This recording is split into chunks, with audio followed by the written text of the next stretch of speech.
दोस्तों welcome to CSS PMS aspirant farm. आज हम ग्रेट मुस्लिम फ़िलासफ़र इब्न खल्दून के बारे में डिटेल से बात करेंगे। हम इनके views on history, law of sociology, theory of असाबिया, theory of effect of climate on social political structure, theory of इमामत, थ्योरी ऑफ इकनॉमिक को डिटेल से डिस्कस करेंगे। इब्न खल्दून को फादर ऑफ सोशियोलॉजी भी कहा जाता है। इनका असल नाम अबू ज़ैद अब्दुल रहमान बिन खल्दून है। उन्होंने उस वक़्त इकोनॉमिक्स के बारे में बात की जब इकोनॉमिक्स के बारे में कोई जानता भी नहीं था। ये एक वर्ल्ड नोवन हिस्टोरियन हैं। इन्होंने हिस्ट्री, फ़िलासफ़ी और इकोनॉमिक्स पर लिखा है। He was a traveller, adviser and minister of some of the ruler of Muslim world भी रह चुके हैं। He was born on 1332 and died on 1406। उनको कमांड हासिल थी सब्जेक्ट ऑफ कुरान पे, ट्रेडिशन ऑफ होली प्रॉफिट पे एंड अरबिक ग्रामर पे।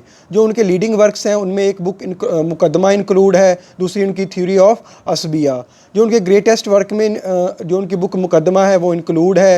ये 7 जिल्दों पर मुश्तमिल है जो आज भी जानी मानी बुक है। उनको फर्स्ट वर्ल्ड सोशियोलॉजिस्ट भी कहा जाता है। उन्होंने हिस्ट्री को एक नया रंग दिया, हिस्ट्री को साइंटिफिक अप्रोच दी, एक एनालिटिकल वे दिया। उन्होंने कहा कि हिस्ट्री ये नहीं है कि आप सिर्फ एक स्टोरी को नरेट करो, उसको बयान करो, एक किस्से की फॉर्म में बताओ। वो कहता है कि हिस्ट्री एक साइंस है और हिस्ट्री शुड बी जज on the basis of scientific approaches. कि हिस्ट्री को आप साइंटिफिक अप्रोचेस से जानना चाहिए। जैसे आप साइंस में डिडक्शन, हाइपोथेसिस, ऑब्जर्वेशन होती है, एक्सपेरिमेंट होता है। कहता है ऐसे ही आप हिस्ट्री को जानो।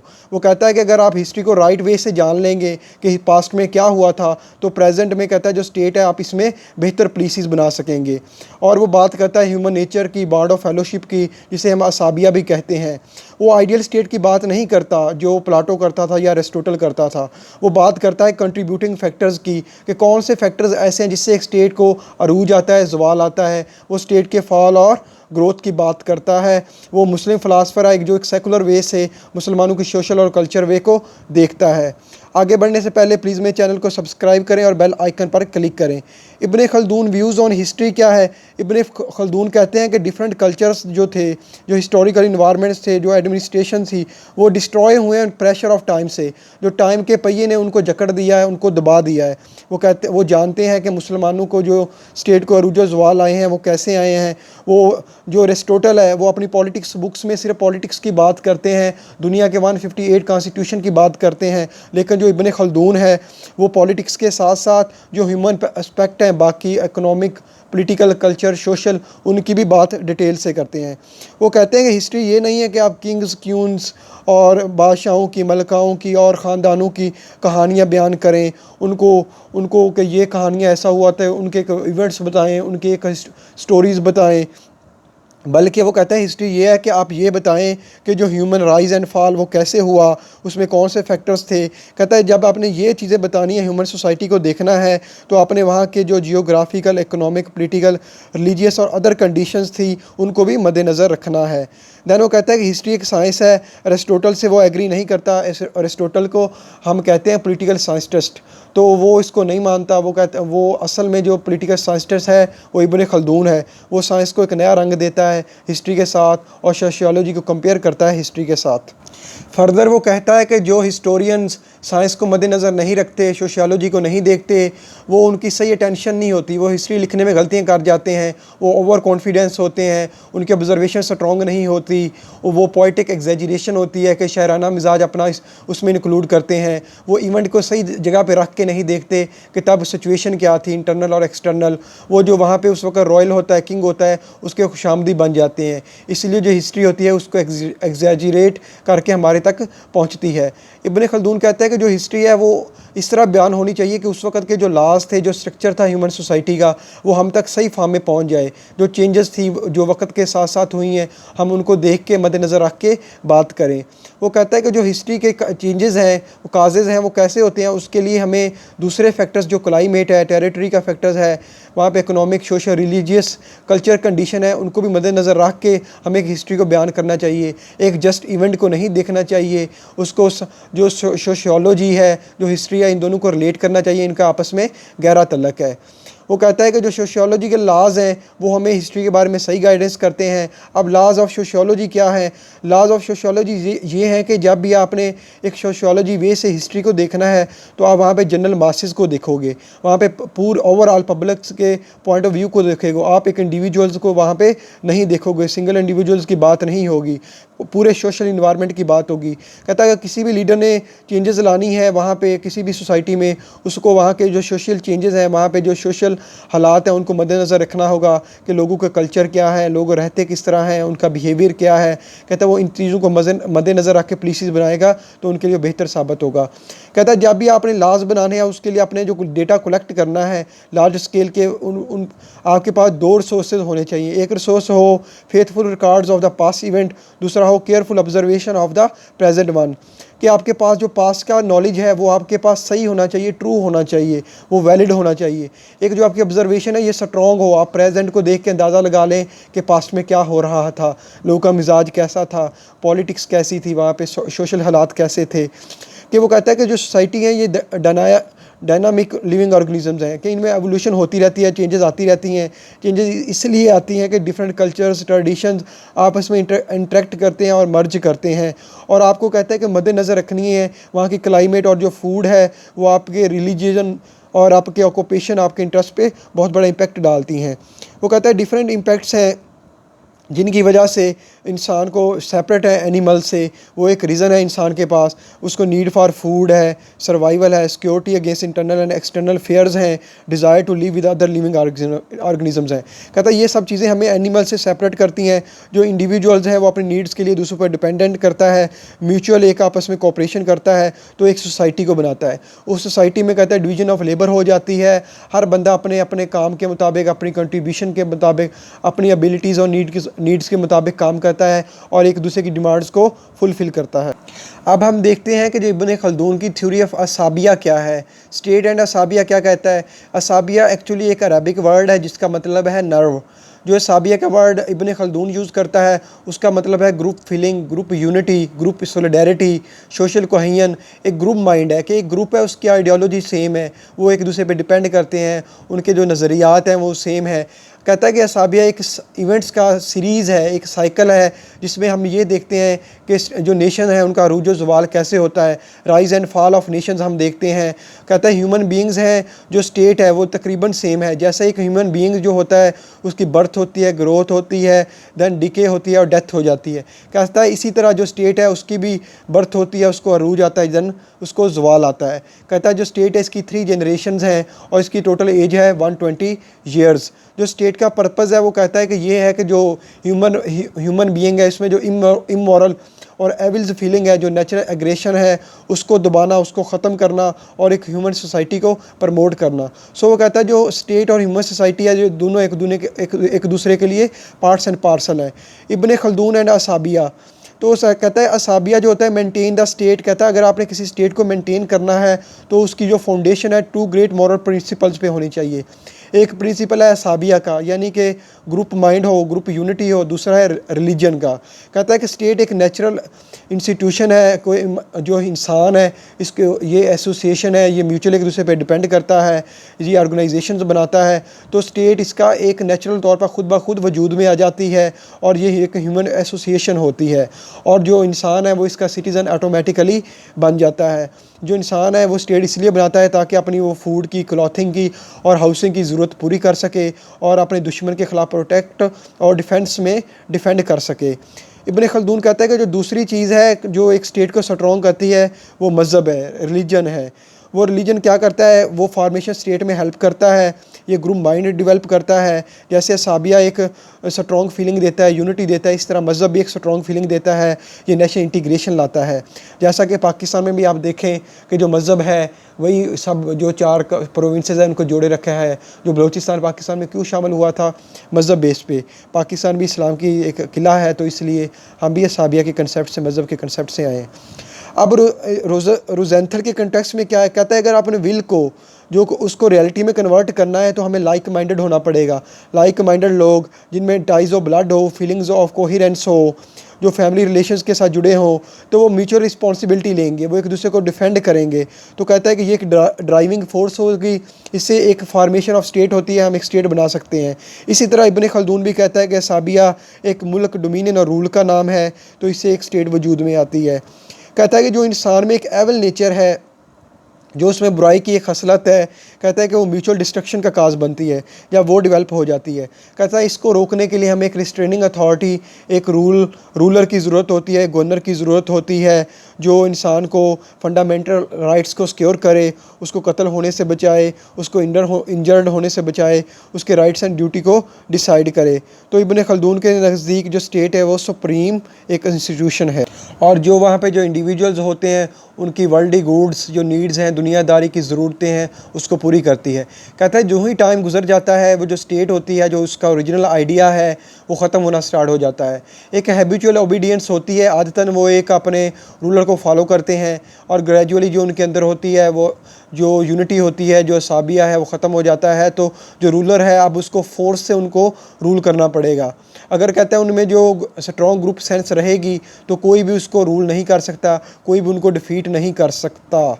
और इब्न खल्दून कहता है कि जो रिलीजन है ये वाइटल फोर्स है। अगर कोई ग्रुप कहीं पे अनारकी है, वहाँ पे स्कैटर्ड ग्रुप्स हैं, तो उनका मज़हब के थ्रू जोड़ सकते हैं, उनको म्यूचुअल एग्जिस्टेंस ला सकते हैं। वहाँ पे जो रिलीजियस मिशंस हैं, जो वहाँ पे तबलीगी हैं, प्रीचर्स हैं, जो मिशनरीज़ हैं, अगर उनकी एक फीलिंग्स होगी, उनकी ग्रुप माइंडेड सोच होगी, तो कहता है वहाँ पे जो स्कैटर्ड लोग हैं उनको हम इकट्ठा कर सकते हैं। अगर वो तफरकाबाजी में पड़ जाएंगे, शिया सुन्नी की बात करेंगे, तो वो कहता है वो वहाँ पे स्कैटर्ड हो जाएंगे, उनमें यूनिटी नहीं रहेगी।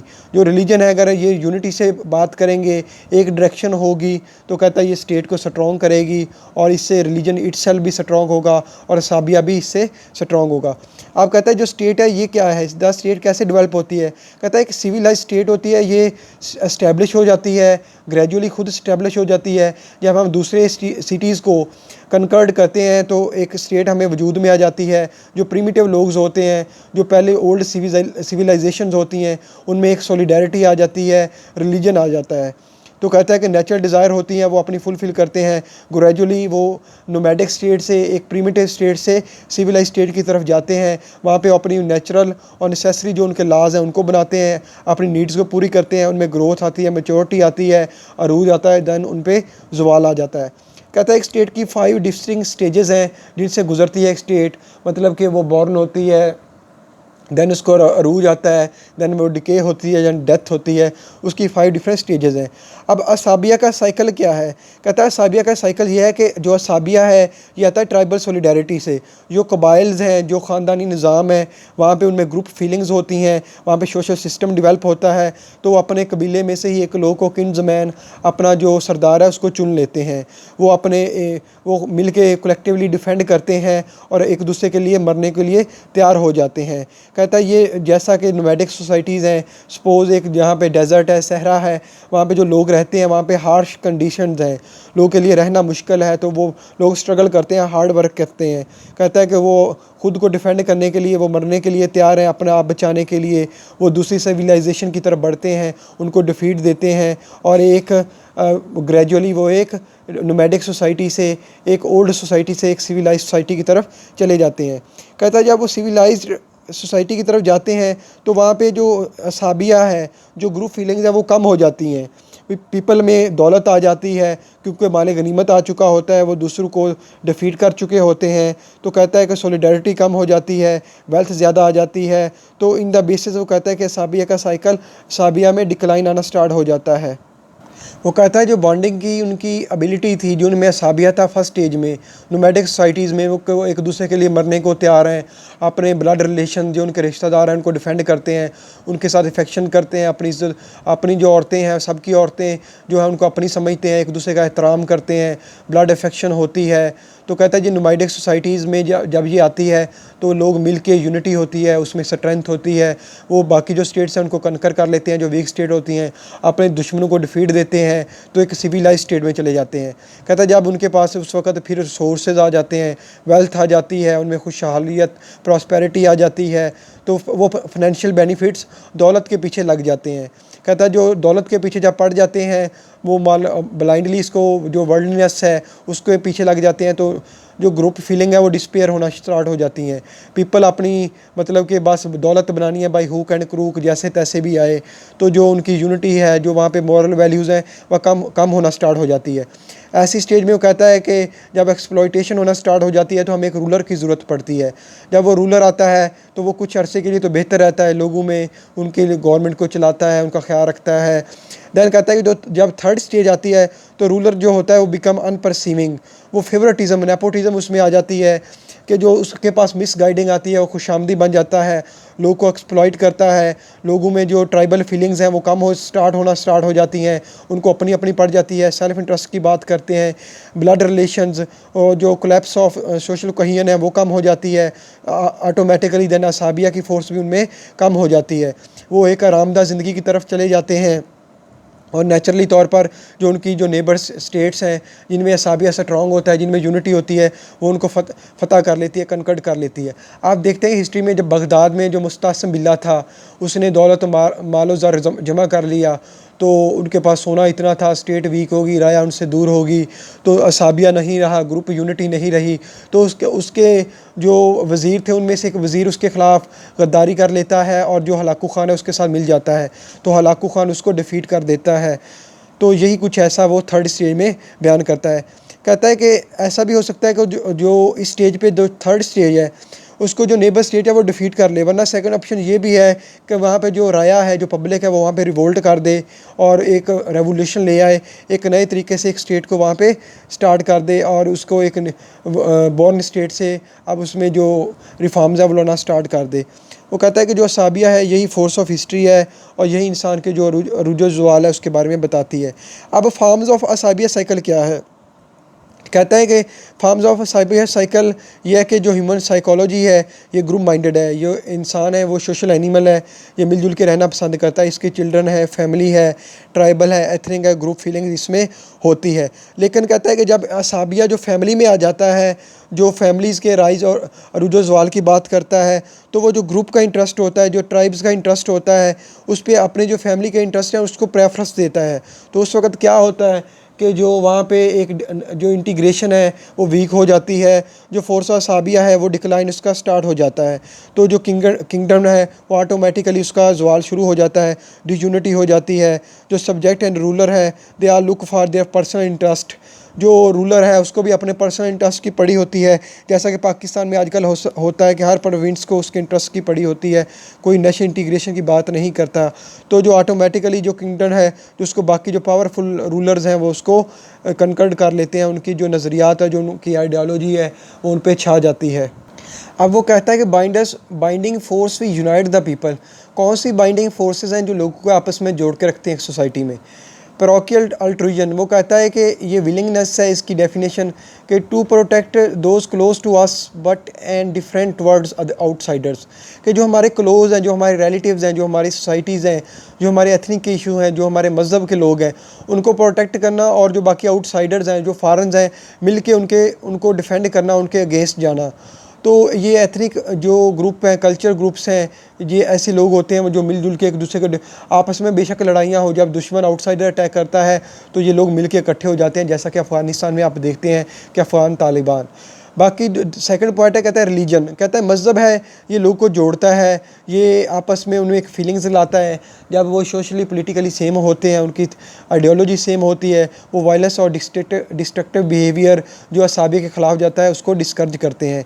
बिलीव्स क्या है कि creation of narratives that helps people to see them as one's group, ये एक यकीन होता है, कॉन्फिडेंस होता है कि हम सब एक हैं, एक ग्रुप की फीलिंग्स होती हैं।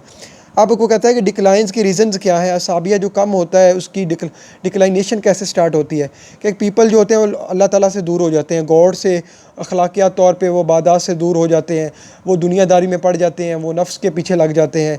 कहता है जब लोग सेल्फिश हो जाएं तो फिर भी ये असाबिया वीक हो जाता है, वो नेशन अपने इंडिविजुअल इंटरेस्ट को प्रेफरेंस देते हैं।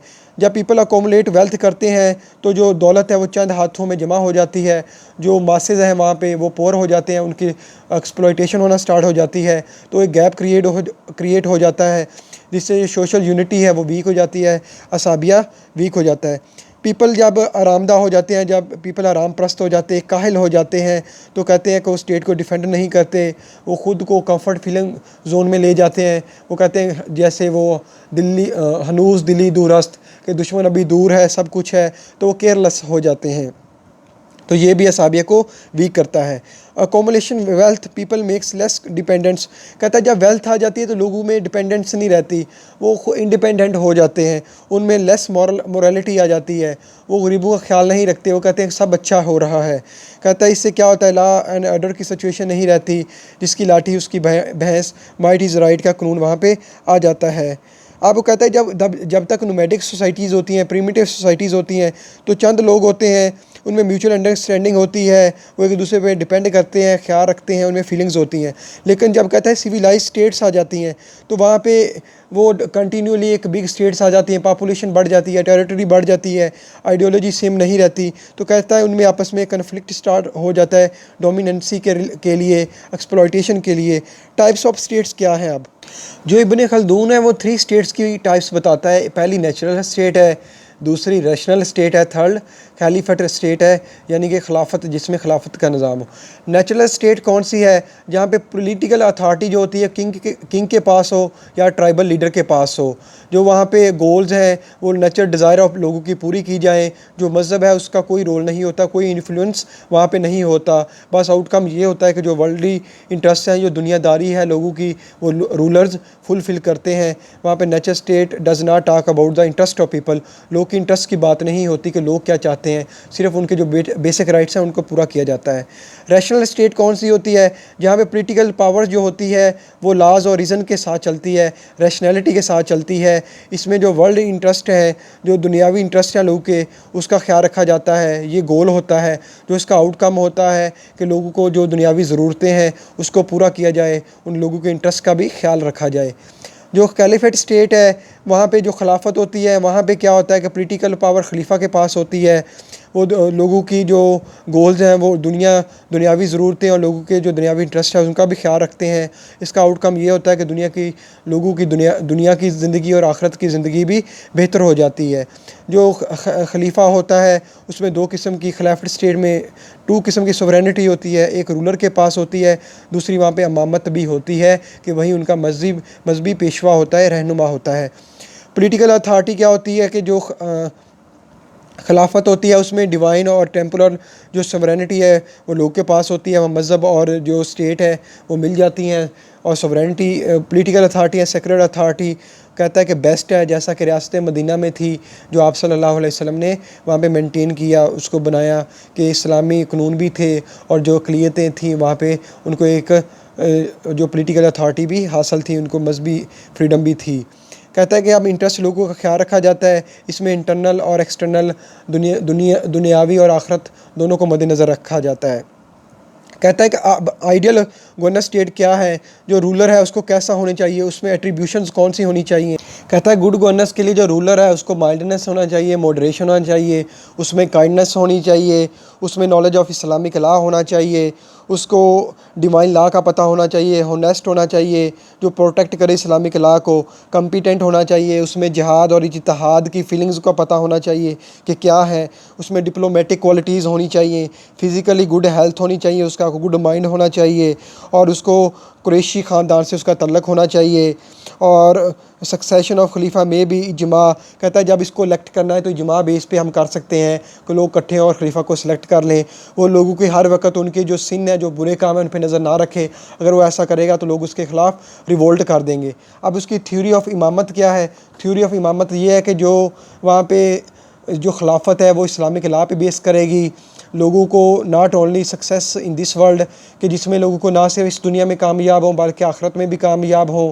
जो लोग हैं वो होली प्रॉफिट को फॉलो करोगे, उनकी ज़िंदगी उनके लिए उसू हसना होगी, डिवाइन लॉ को वो सुपीरियर समझेंगे, वो सोवरेनिटी होगी, जो अल्लाह ताला की ताकतें हैं वो वहाँ पे खलीफा इंजॉय करेगा और वो क्योंकि अशरफुल मुखलकात होगा। और जो लोगों में कंसेंसस बिल्ड करेगा, खलीफा का टाइटल दिया जाएगा, उनको फंक्शनल तौर पे होगा। वहाँ पे इट इज़ नॉट जनरेशनल, कि वहाँ पे जनरेशन नहीं होगा खलीफा को कि वही बने जनरेशन टू जनरेशन। और one Khalifa at the one place, कि एक वक्त में एक खलीफा हो, क्वालिटीज़ मैं आपको ऑलरेडी बता चुका हूँ।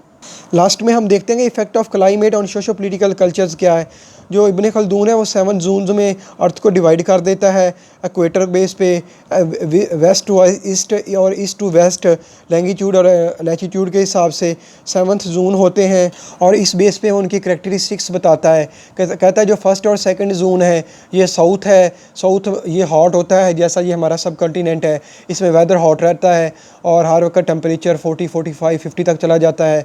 यहाँ पे लोगों का कलर डार्कर होता है, वो ब्लैक कलर के होते हैं, एक्साइटेबल होते हैं, उनमें इमोशंस होते हैं, कोई रीजनिंग की पावर कम होती है जैसे ये हमारे साहली इलाके कोस्टल रीजन्स वगैरह है। 3rd और 4th जोन में कहता है 5th जोन में जो ये मिडवे पोजीशंस हैं जैसा कि यूरोप है या मिडल ईस्ट वगैरह है, ये सेंटर होता है अर्थ का, इसमें टेम्परेचर नॉर्मल रहता है, ये लोगों पोलिटिकली ऑर्गेनाइज्ड लोग होते हैं और इसमें ज़्यादा हार्श कंडीशन नहीं होती जैसा कि साउथ में होती है। इनका कलर फेयर होता है, इनमें एनर्जी के सोर्स ज़्यादा होते हैं, यहाँ पे लोग अपनी फूड और जो ड्रेस है इसका ख्याल रखते हैं, उस पर तवज्जो देते हैं। 6th और 7th जोन में कहता है कि एक्सेसिव कोल्ड होती है, बर्फ़बारी हर वक्त होती है जैसा कि आप ये यूरोप वगैरह देख लें, वहाँ पे क्या सिचुएशन है। लोग वहाँ पे वाइट होते हैं, ब्लू आइज़ होते हैं, कलर्स उनका वाइट होता है, ब्राउन एयर्स होते हैं। वो कहता है कि सोशल और पॉलिटिकल जो स्ट्रक्चर है, जो क्लाइमेट है, इस पर ग्रेट इम्पैक्ट डालती है। अब हमारा लास्ट पॉइंट है इकोनॉमिक थ्योरी क्या है इसकी। वो कहता है पॉलिटिक्स और इकोनॉमिक्स आर डायरेक्टली रिलेट हैं कि ये एक दूसरे के साथ जुड़े हुए हैं। अगर हम इकोनॉमिकली ज़्यादा एक्टिव होंगे, स्ट्रॉन्ग होंगे तो पॉलिटिकली भी स्टेबल होंगे। कहता है वो कैपिटल और लेबर के बारे में बताता है कि इकोनॉमी में इनका रोल क्या है। स्टेट कहता है कि इंटरफेरेंस ना करे मार्केट में। आप देख लें आज जो आज मॉडर्न मार्केट है, ओपन मार्केट है, लिबरलिज्म है, तो उस वक्त ये कंसेप्ट दे देता है इब्न खल्दून इसका। वो कहता है अगर रूलर प्रोटेक्ट करेगा बिज़नेस को तो कहता है वहाँ पे बिज़नेस मार्केट ग्रो नहीं कर पाएगी, लोगों को प्रॉफिट कम होगा, तो जो स्टेट है वहाँ पे रेवेन्यू कम जनरेट होगा। तो इसलिए कहता है कि जो इकॉनमी है ये फ्री होनी चाहिए, प्राइवेट होनी चाहिए, इकोनॉमिक फ्रीडम होनी चाहिए, वेल्थ को सर्कुलेट होना चाहिए, चंद हाथों में इसको जमा नहीं होना चाहिए, सर्कुलेट होना चाहिए इसको। और वो कहता है कि रूलर जो होता है ये लोगों के लिए पॉलिसीज़ बनाए और इस्लामिक जो इकोनॉमिक सिस्टम है इसको वहाँ पे इम्प्लीमेंट करे। ज़कात का निज़ाम है, वेलफेयर है, खराज का सिस्टम है, जजिया है। कहता है स्टेट के लिए ये है कि वहाँ पे जो अर्बन एरियाज़ हैं वहाँ पे इकोनॉमिक रिसोर्सेज हैं वहाँ पे उनको इनकरेज करे, इंक्रीज़ करे, प्रोडक्शन को इंक्रीज़ करे। और जो रूलर है ये टैक्स कम लगाएगा, टैक्स ये बढ़ा देगा तो प्रोडक्शन कम होगी, तो लोगों को प्रॉपर्टी का राइट भी दे। तो ये मॉडर्न जो आजकल का इकोनॉमिक्स कंसेप्ट है, मार्केट कंसेप्ट है, तो ये उस वक्त इब्न खल्दून देता है। थैंक यू फ्रेंड्स, अल्लाह हाफिज़।